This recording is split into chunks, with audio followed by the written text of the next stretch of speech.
So today we'll start with the centrifugal compressor, and first thing I want to say is that there is two things. One is a pump, and then other is a compressor, and then commonly you have the expanding mechanism through turbine. Correct. So a difference between a pump and a compressor is the working fluid. Okay, so if you have a liquid flowing through it, then you call it a pump, or if you have air flowing through it or any other gases which can be compressed, or there is variation of density, then you call it a compressor. So we'll see about centrifugal compressor. So for the working, before we get into working, we'll see what are the components that form a centrifugal compressor. Okay, so there is three important components. One is your impeller blade, first one, and then the impeller casing, or the casing that is holding the impeller, and then you'll have your diffuser. Okay, these are the three components. This is your casing, and this is your schematic diagram. Okay, so these are the main three components. So if you see here, this is your impeller, and this is your casing, the outside body, and the area that is used to collect the compressed air, where it goes, that is your diffuser. Okay, so a diffuser here does the same work as how it does in most of cases. So it will reduce the velocity and increase the pressure. Okay, so I think these three are the most important components for your centrifugal compressor. And then also you can have inlet. Okay, an inlet for the impeller. Okay, or inlet vane is what specifically to talk about. So inlet vanes which will guide the incoming air into the impeller eye. So when we talk about the working of it, so what happens, I think this is a better picture here. So you have got inlet, the outside casing, the impeller blade, and the diffuser. Okay, so the working is air is drawn into the impeller through the impeller eye. So this is your impeller eye. Air is drawn into it, and then the a common shaft is passing through this. Okay, so this shaft is rotating. So because this shaft is rotating, once the air comes here, the air is drawn into it, into these plates, and then rotated, adding a centrifugal force to it, to the incoming air, and then you'll have increase in dynamic pressure when it is passing from impeller eye to this end of the casing. The dynamic pressure is increasing because it is gaining velocity by the shaft, by the rotating shaft. Let us say one molecule first comes here. So it's coming here, it is coming here. So from here getting to this point, it is accelerated. It is accelerated because of the rotation of the shaft as well as the blades. Okay, and we'll talk about the angles of blade and how they influence this also. And then what happens once it has come here at this point, and now you have your diffuser. Okay, so this diffuser, this is actually your guide vanes. So let us say this molecule comes out of this, and then it will hit the wall. So once it hits the wall, all of your velocity will now be converted to pressure, Bernoulli's. Okay, I'm using your Bernoulli's principle, and also your if you can remember your stagnation points, okay, how they occur. So now they gain velocity in the impeller, and coming out of the impeller anywhere at this point, they'll be struck to the wall. Because of this action, the velocity will be immediately converted to the pressure. Okay, and also the diffuser will help in this process. So the diffuser will first slow down the velocity because of this area, or what is that, or the diverging section. So because of the diverging section, if you see here, this is a diverging section, and here the velocity will decrease and pressure will increase. And then again the boundary, that is the casing of the impeller, once a molecule of it comes and strike to it, it will again decrease the velocity and thereby increasing the pressure. So all of this collected pressure will go to the diffuser into the pipe arrangement what you are done, what you have got. And this portion is called as the volute, VOLUTE, where all of the, and this here, where all the compressed air will pass through it and then be used accordingly in wherever you're using. Okay, so these centrifugal compressors, if we talk about the advantages of centrifugal compressors, they are the compression ratio is very huge compared to your axial compressor. What I mean to say is, passing through one stage of compressor blades, be it centrifugal or be it axial, while passing through one stage of compressor, the compression ratio in a centrifugal compressor is much higher compared to your axial stages. And also this is very maintenance is very good, and if there is any dust particles entering into the blade, even that can be removed easily, or it doesn't much, I mean it doesn't do much damages to the blades. So those one of the important features of a centrifugal compressor. Now we'll see. So this is your impeller. Okay, so this is your impeller, and this portion is your impeller eye, where your air is getting sucked in. So this portion, so it is rotating now, and if you can see the way it is designed, okay, the way it is designed, the blades are designed to act like a nozzle, okay, because you're accelerating. So once a molecule comes and hits this blade, it will gain velocity. So, and also it is designed in a way that the air should glide over the blades. It should glide over the blades and then gain momentum because of the shaft, that is the accelerating velocity it is inducing to it. Okay, and some important features you need to observe in the impeller is that if you see, the bottom circumference is huge, that is your outlet circumference is huge compared to your inlet circumference. So if you take this circumference above, it is very small compared to the outlet, inlet to outlet. So because of this, since it is rotating in a common shaft, the velocity at this tips of the blade is is more compared to the outlet. So this portion the velocity is less, but at the upper side the velocity is more. So if you have already studied your turbo machine, that is why we denote the RPM of the shaft in U. So that is why at the inlet you have one velocity, 1 RPM, and at the bottom you have got another RPM, U1 and U2 respectively. So simpler working, that's it. You don't have much to think of here. So if you see how they work, so see, now it is collecting axially, compressing it, and now the volute is filling up. Once it is filling up, it will go radially. Okay, radially as in as soon as it comes out of this blade, it is being collected radially. So axially it is coming like this and then exiting radially. Okay, so this is how it works. And also you can see the contours.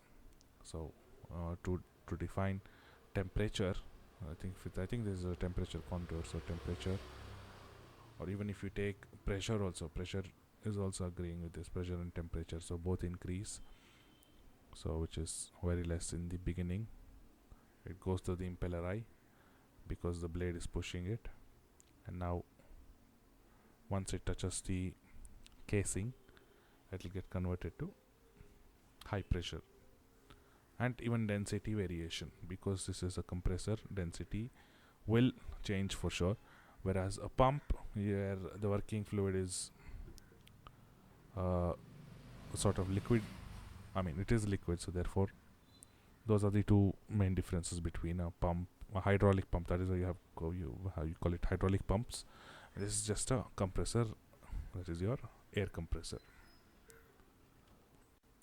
So we'll see the pressure variation if at all take one streamline, in that if you consider one molecule of air and how it is varying. So if at all your casing has got if your centrifugal compressor has got an inlet guide vane, that will usually be a nozzle, so across a nozzle your pressure will decrease, correct? Your pressure will decrease and your velocity will increase, and then from that point on, when it is going through the impeller, it is again gaining pressure. So actually speaking, when it is passing through the impeller, your velocity is increasing, correct, as well as your pressure is increasing. Okay, just note that point. Why? Because like I said, it is so at the impeller both the things are increasing, correct? Your velocity is increasing and your static pressure is also increasing, and if your total pressure is considered, both of it will increase. So the maximum gain of pressure is in the impeller section, and from the impeller on, your diffuser section will also has some increase because of the geometry. So one streamline, if you consider, or not streamline, I mean streamline is if you just consider one molecule from entry to outlet, this is how the pressure variation occurs. So now I'll see the corresponding HS diagram. We'll just name this. This is 0 and this is 1 and this is 2 and this is 3. Okay, so we'll just draw for the real case first. So from 0 to 1, your entropy will decrease, and so your entropy will increase and enthalpy will decrease. Okay, this line 0 to 1. So from here through the impeller, your we'll take a curve for this. So again enthalpy will increase, entropy will increase, 1 to 2, and then 2 to 3.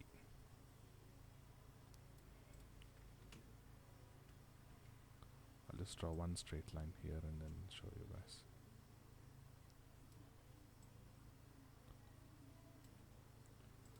Okay.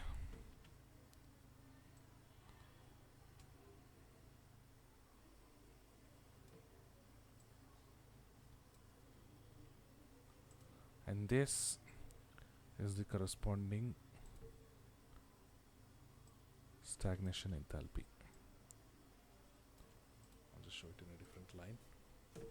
This is your actual curve, and the corresponding pressure lines will be like this. This will be your corresponding pressure curves. Okay, and one more thing. So like this is what process is an adiabatic process, because there is no heat added or work extracted through it, so it's just the geometry. So therefore these are your constant temperature lines. So your temperature is fixed, okay, and correspondingly at different points, okay, So, and this is your stagnation line. At this point, stagnation is achieved. So we'll draw for the ideal case. So ideal case would be 0 to 1 first, okay, and then from 1 to 3 and 3 star. This is your ideal case. Okay. So I would like to give a bit of introduction to velocity triangles. First, what we know, if you take a centrifugal compressor, just draw one rough diagram. Okay, this is, just take this to be an impeller. So first thing, let us say water, it's not water, sorry, air is coming in this direction through the impeller eye, and then it undergoes a lot of things inside, which you guys know in the working what happens, and then by some point it will eject out somewhere. I mean, they will just take an ideal case. Okay, so we'll just take probably this. Okay, now the velocity at which the water is actually moving.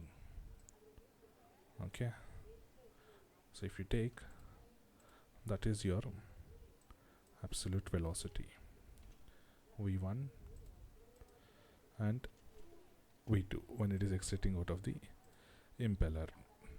Okay, entering the impeller and exiting the impeller, correct? And apart from that, you have the eye of the impeller rotating at an RPM u1, and at the exit the impeller is rotating at a velocity u2, which I've discussed why they have two different velocity, because of the circumference connected to a common shaft. Therefore you have two different velocities. So for this system, if you try to draw the velocity triangle, like I already said, one more explanation is that for an observer, let us say you are observing from outside of this, a person seeing this will see the airstream at a velocity v1 and the impeller blade u1 and u2. Okay, but once it enters this system, what is the velocity? Because of these two velocities existing in that system, so your relative velocity. Therefore don't take this to be any angle alpha and beta, we'll get to it later on. So because u1 exists, if this is u1 and u1 exists, so this is v1 and this is u1 exist, because of these two there is a relative velocity called vr1. So this is v1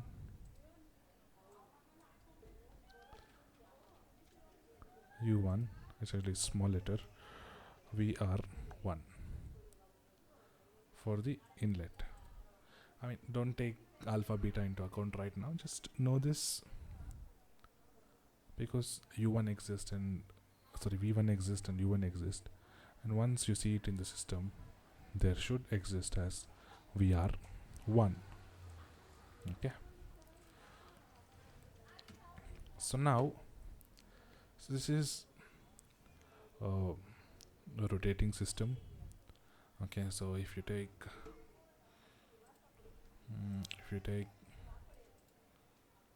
a body moving in a circular path, so if you, your centripetal force, so if you try to measure velocity at any given point,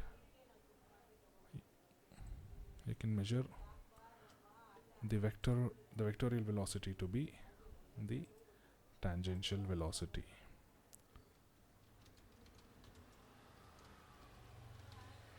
Okay,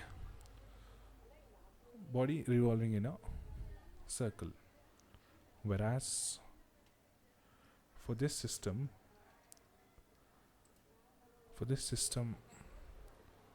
the body is defined by two directions.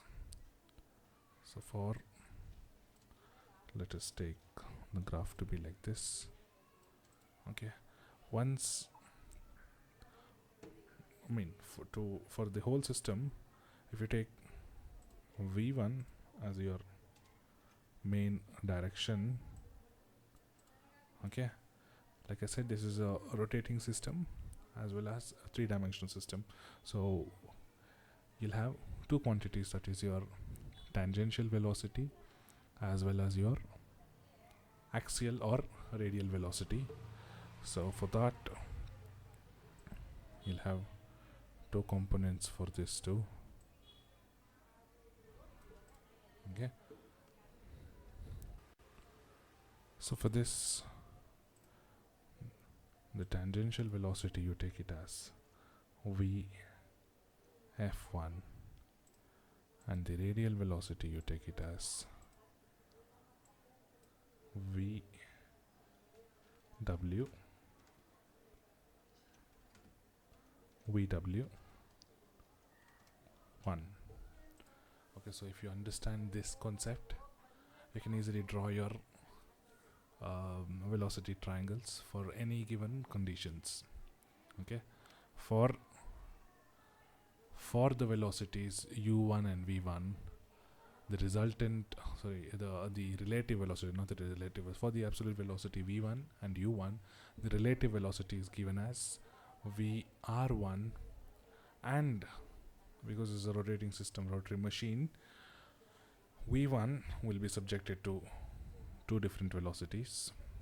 That will be your tangential velocity and radial velocity. So if you know this, you can easily draw your velocity triangles, and then we'll see different conditions and how to solve, what are different conditions you'll face in a centrifugal compressor. Before we get into the velocity triangles, we'll look at a few terminologies.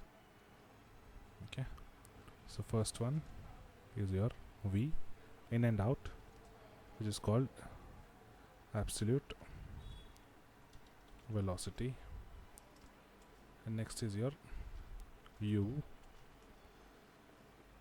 which is called impeller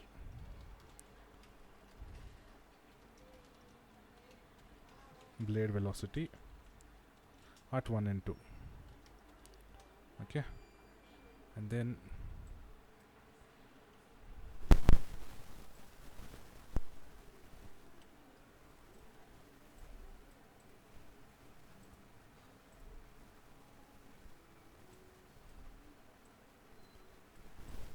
you have your, because of V and U, you have your resultant velocity, relative velocity VR,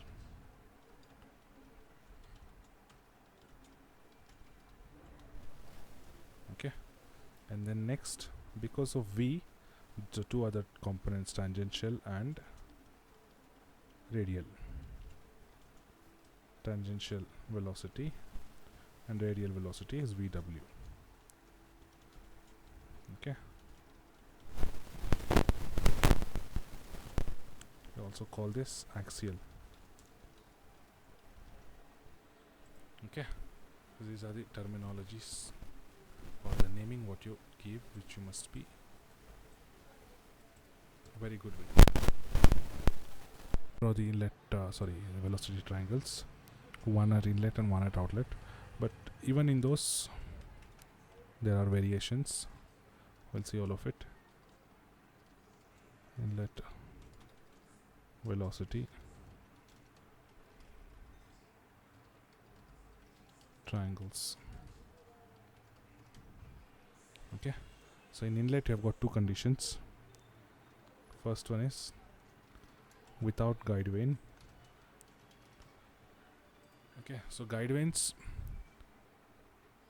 are like an attachment to the impeller eye, which guide the water at which angle it enters. I think I missed two more terminologies before. One is your alpha, so this is your angle at which the water enters, angle of water, and exits. Okay, and then you have beta, this is angle of impeller blade. Okay, so just know this terminologies too. So now let us see without guide vanes. So without guide vanes, you are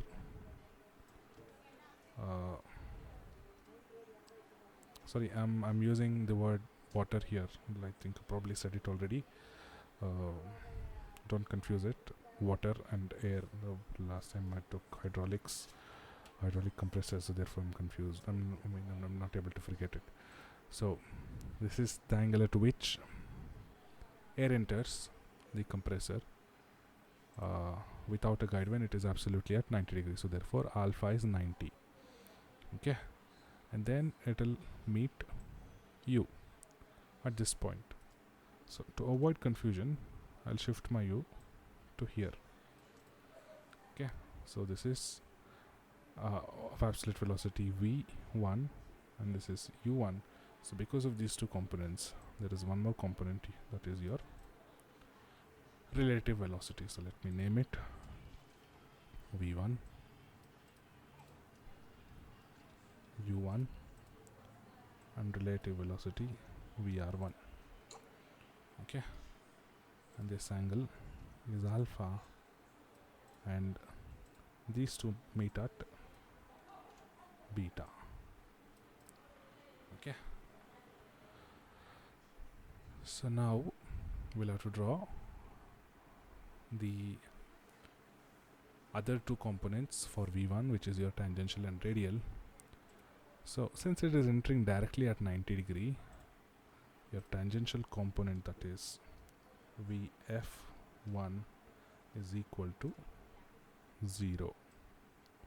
So Vf1, which is supposed to be in this direction, is equal to 0, whereas your radial or axial component V omega, Vw, I think it's probably we use V omega so that omega will say radial velocity, so therefore V omega, but Vw, whatever is okay with you. Okay, so this is for without guide vanes, this triangle. Now next we'll see for with guide vanes.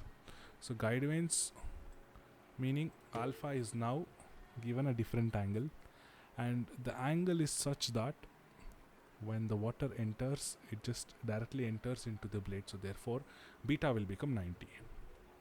Okay, so we'll take V1 like this. Okay, now this will face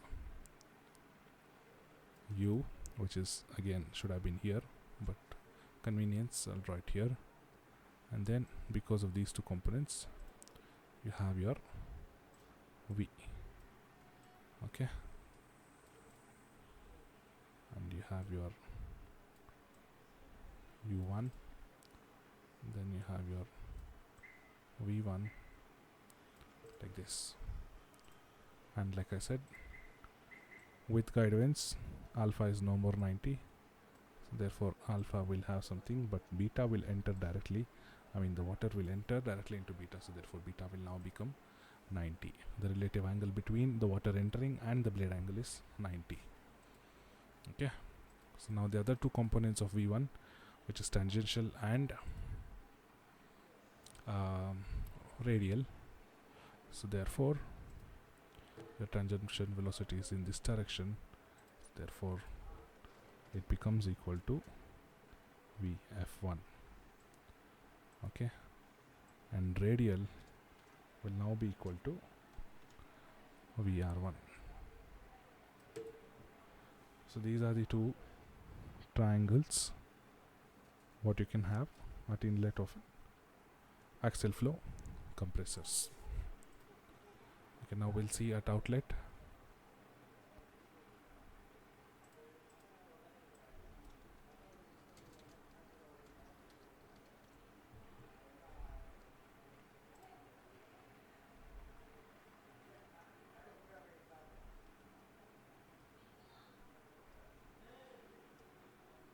So at outlet you got three different conditions. So the conditions are based on the angle at which the exit impeller blade beta 2 is designed. Okay, so you have three different cases. One is less than 90, one is equal to 90, and the other one is greater than 90. So they're called forward angle, radial angle, and backward angle. So we'll just try to draw. So therefore V2 is obvious, it is entering at any angle. So it is not 90, it is at some angle like this, and obviously your V2 is like this. And now your beta is designed from a limit from here to not exactly 90, so less than 90. So from here to here it can be designed anywhere. So if I take such limit, I think it will come somewhere. I'll just draw this here. Then erase this.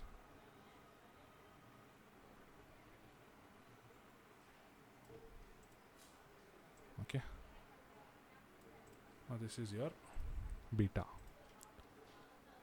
Beta 2, I didn't do the annotations there, so just know that. Alpha 1, and this is your V2, and this is your U2,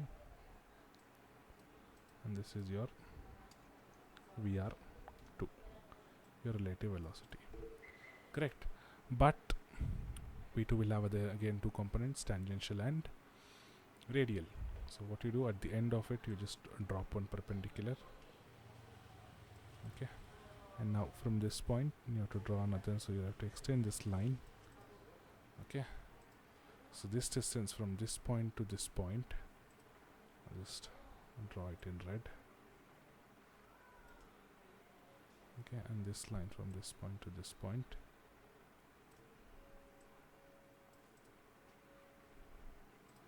This is your radial velocity VW2, which is not equal to VR2, because you know VR2 is this line and not this line, and the tangential velocity VF2.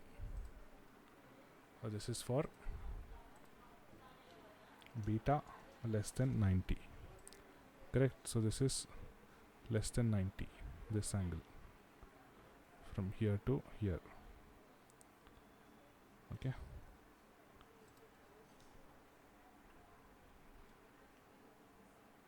Now we'll take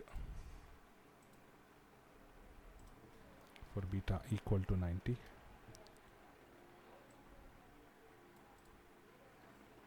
So beta equal to 90. First you'll have your V2, and then you must compulsory have your U2. So since beta is exactly 90, you'll get beta like this, and then this is your beta 2 equal to 90. This is your V2. Okay, this is your alpha 2, and this is your U2, and your relative velocity VR2. Okay, now if you can see, the tangential and radial are equal, so therefore this will be your VF2, this will be your VW2. And if you see, this triangle is similar to your with guide vanes. Okay, and then next we'll see greater than 90, beta greater than 90. So for beta greater than 90, by default you'll have some V2, then you'll have some U2. Just draw this line up to here. So greater than 90 is, so it can from here to here, anywhere in this domain. So just draw it like this. Okay.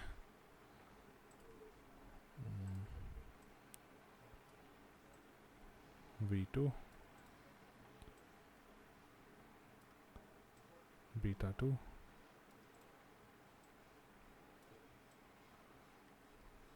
A2, U2, and then VR2, which you know already. But now the tangential and radial, at the end of this you just drop one perpendicular. Okay, so I'll do this in red.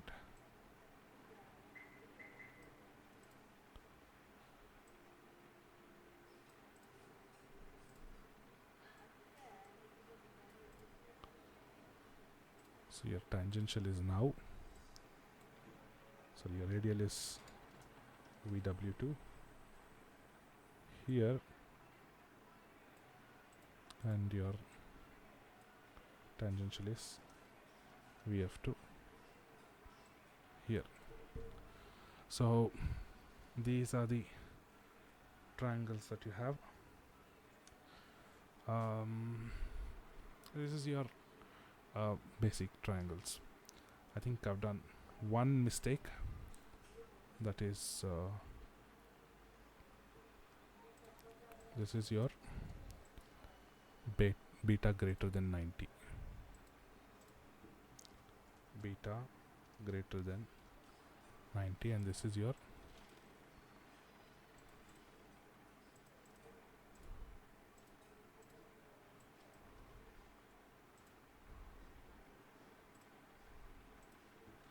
beta less than 90. What mistake I did was I took the angle like this, correct, but the angle is actually between these point.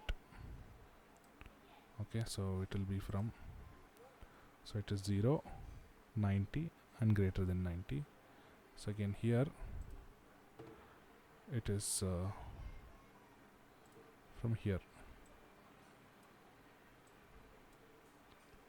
So I'll mark it. So this angle should be less than 90. So from 0 less than 90. So the domain is from here to here. Okay. And let us mark the arrows. V2 here and here, and this will be here.